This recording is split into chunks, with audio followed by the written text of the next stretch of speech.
People say that it's hard to forage in the winter, but there are always a few things that you can actually find in the woods that will make you happy about foraging, I guess.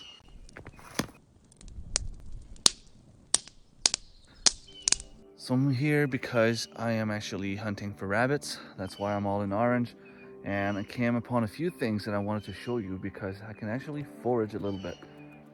So this is called alder. You have the females and you have the males.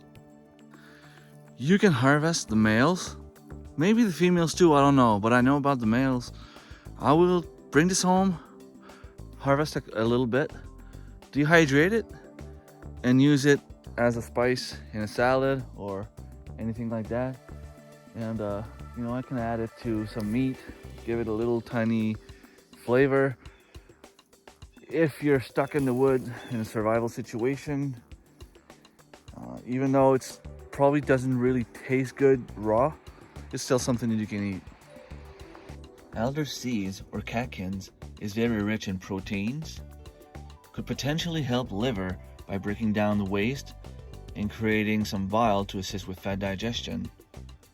Can also be used typically to help with sore muscles, and it is recommended to give flavor to pork or fish.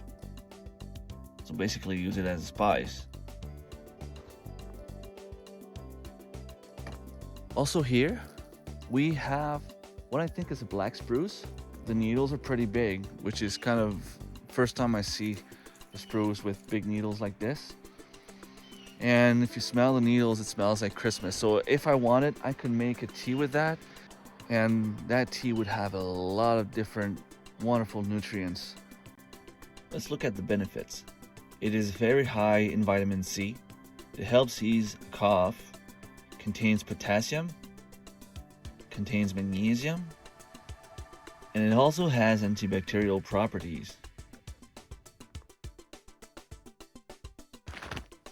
Something else you can forage in the winter, and I find it odd that I found it here because there's a lot on sales property down the road, but here there seem to be just like this one tree, two trees maybe, and that is rose hips.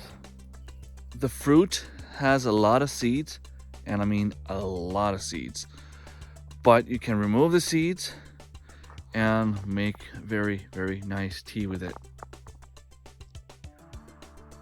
See all those seeds?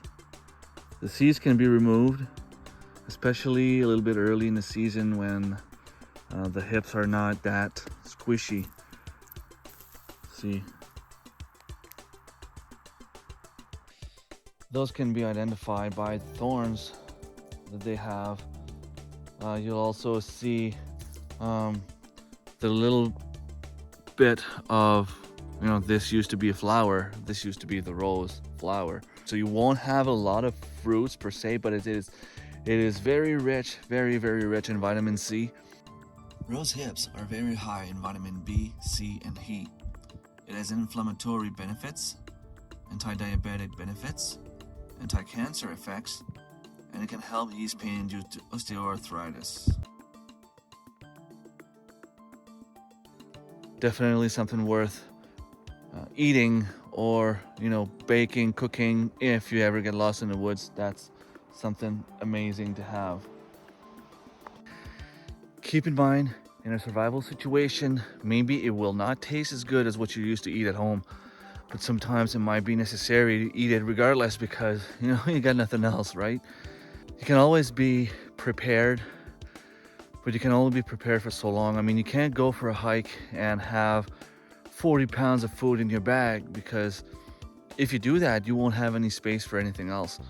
And most of the time, you should be rescued within the first 48 hours, maybe 72 hours. And if you're lucky, within the first 24 hours. But if something ever happens and you find that kind of stuff, or if you're ever really, really, really hungry and you need to eat something right away, those are good options for you to try. Hope you enjoy. Thanks for watching. Don't hesitate to share, like, subscribe if it's not already done. I will see you next time, and I will be looking forward to finding some more edible plants that I can share with you. Take care. Bye.